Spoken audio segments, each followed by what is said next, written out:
చెప్పు. క్యావిలమ్మ కథలకు స్వాగతం. ఈరోజు మంచి చిన్న సోదరులకు ఒక మంచి కథ. అనగనగా కాకులు దూరని కారదవి, చీమలు దూరని చిత్తదవి.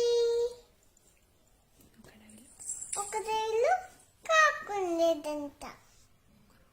ఒకరోజు దానికి బాగా ఆకలేసిందంట. తిండి కోసం వెతుకుతూ ఉండగా దానికి ఒక రొట్టె ముక్క దొరికింది. అప్పుడు నాతో పట్టుకొని చెట్టుపైకి వెళ్ళి కూర్చుంది. వెంటనే కాకిని చూసింది.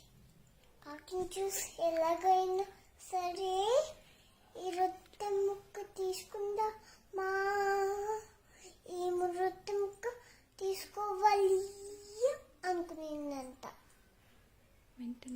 వెంటనే ఆ కాకి దగ్గరికి వెళ్ళి, కాకి బావా నువ్వు చాలా అందంగా ఉంటావి అనిందంట.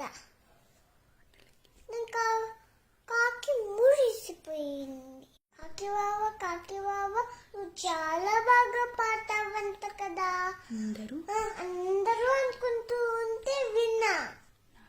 నా కోసం ఒక్క పాట పాడు బావా అనిందంట. అప్పుడు ఆ కాకి కావ్ కావ్ పదం మొదలు పెట్టిందంట. అంటే కాకి అట్లా రొట్టె ముక్క కింద పడిపోయింది. వెంటనే రొట్టె ముక్కను తీసుకొని పరిగెత్తో అప్పుడు ఆ కాకి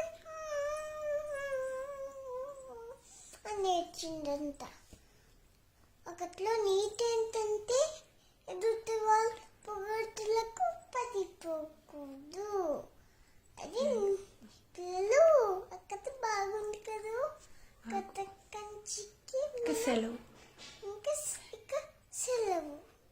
కథ కంచికి మనం నిద్రలోకి.